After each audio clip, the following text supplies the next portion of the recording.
Oh, okay. Tova, Rabbi Tova, how are you? It's so nice to Hi, see you.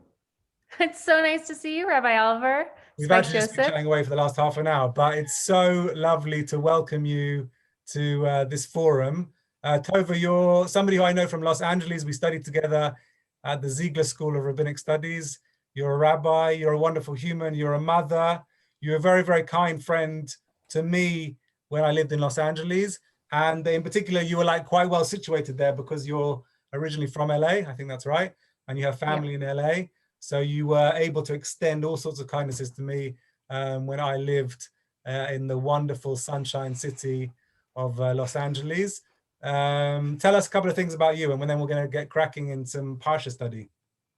Sure. Well, thank you for having me. I'm so excited to be here. And as we've been talking, it's just so great to reconnect with you and see you in your root, your place of root and home and all the things you're doing. So thank you.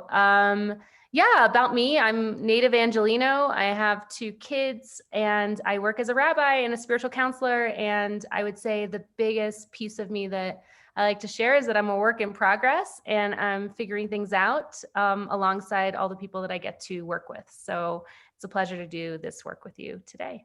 Ah, great. So I guess that's why we connected. You're somebody who's been using a lot of social media or Instagram to kind of outreach and connect, and we're broadcasting this to that platform as well.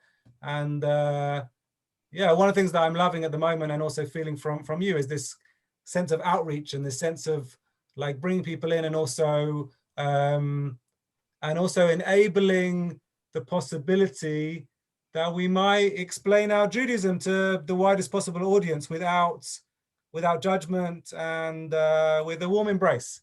I get that from you, and I think maybe I've always got that from you on some level or another. The Parsha this week is Parshat Bo, and I invited you here in large part to just have a brief discussion about what this Parsha is about. We're going to zone in and hone in to these 3 aspects of darkness. This week in the UK is Mental Health Awareness Shabbat, a Shabbat that's largely been brought about by an organization called Jamie. And I guess the posit or the kind of stance is that the plague of darkness in some way or another represents mental distress or struggle in mental illness, or struggle in mental health. And if you actually look at it a little bit closely to the parasha, which we as rabbis are hopefully positioned well to do, there are 3 different aspects of darkness in this week's parasha. There is the plague of locusts, where the biblical text tells us that the sky was kind of blotted out or literally kind of obscured from vision. And then you have the plague of darkness. And then you have this 3rd plague, which is perhaps the most devastating, almost certainly the most devastating, which is the death of the firstborn, where all of the Egyptian firstborn, including the cattle, are killed. And that happens at Chatzot, at midnight. So each of the plagues, the last 3, which are in this parsha, we had 7 last week, we have 3 this week, have an aspect of darkness in it. I guess my question for you is like, how do you relate to that darkness, and how do you relate to that positioning of darkness and our own mental health? Yeah, that's a good question. I never noticed until you brought it to my attention this week that the locusts cause darkness. I mean, we all know this story, right? The Passover story. And then we read it every year and I've studied it before, but I've never noticed that. So I find that to be very fascinating. That's the layers that you're introducing here. Yeah, mental health is very real. I know that for myself, as someone that has experienced darkness, as I think so many of us have, I imagine in some form, there is something to be said that there are different kinds of darknesses, and there's different sort of ways that darknesses appear. And I find this sort of layering. So the first of the locusts to be, it's I think it says that the trees were hidden and the earth was hidden, right? And then the second, it says that darkness, it is the plague of darkness. So one can just imagine. I never thought actually as a kid when we learned the like plagues, I was never like, oh, darkness, okay, so what? But really, when you really think about darkness, that's like scary. That is like really frightening, right? That's like really frightening to be just pitch black. You can't see. It's a different time. Like, I don't know. It just, I can't imagine that actually, because even in darkness here, there's always like a little bit of light somehow, right? And so be pitch black would be terrifying. And then to put on, of course, the most tragic one of the death of so many.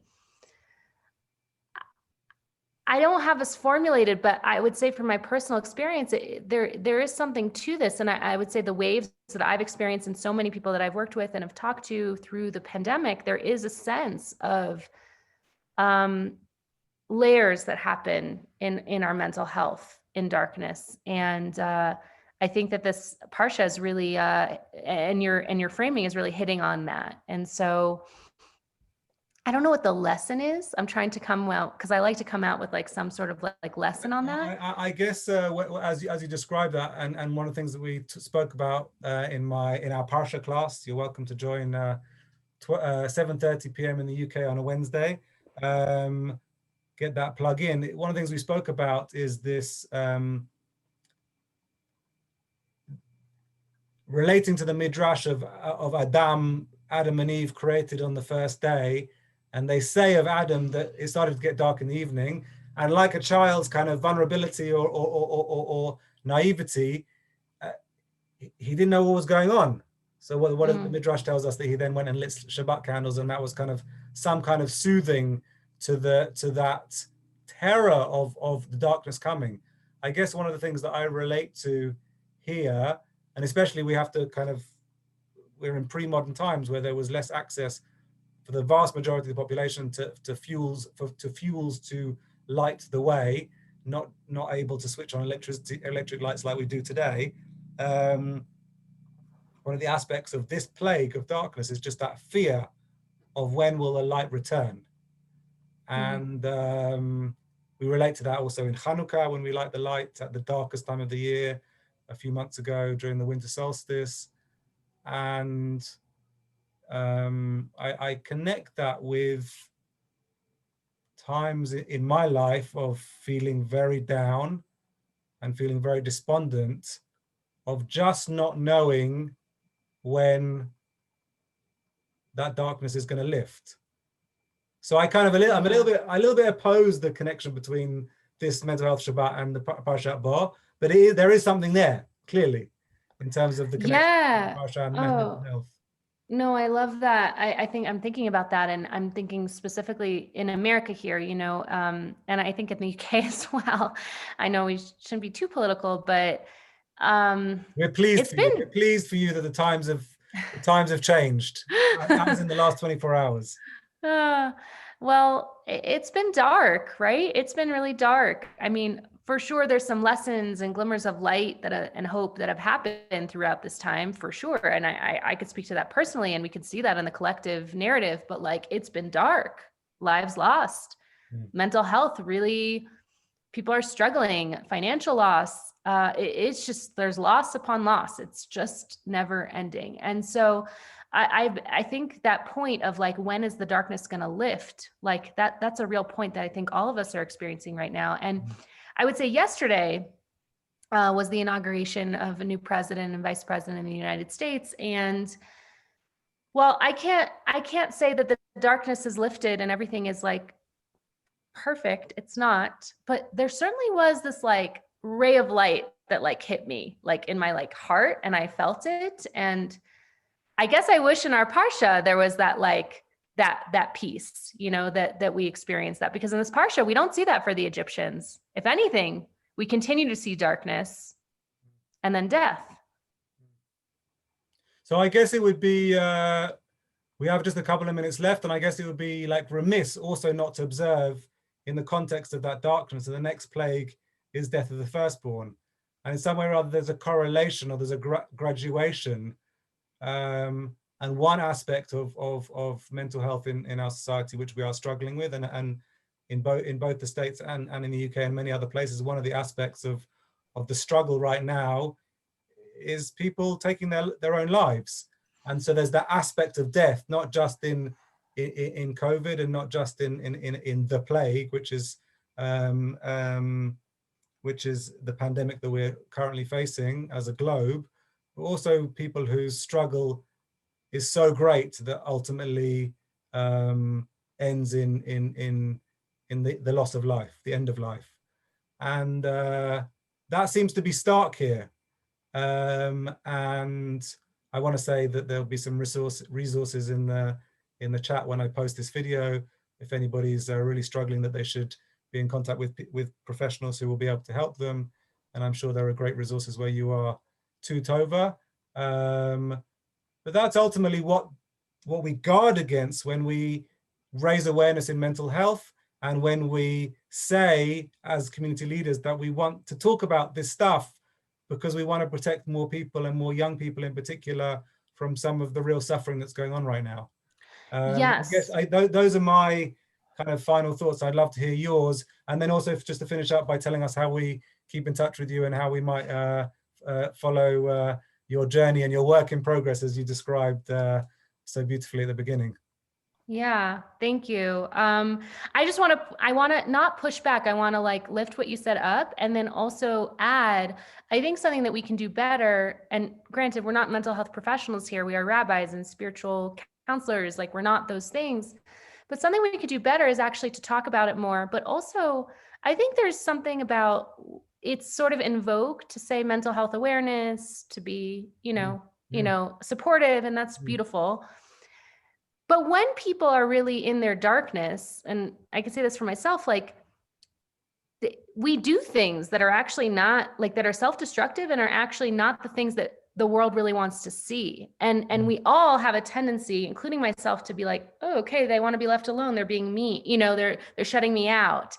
And I feel like something we can do as rabbis and leaders is like to actually go in and be a presence and like sit in that darkness, I guess, together.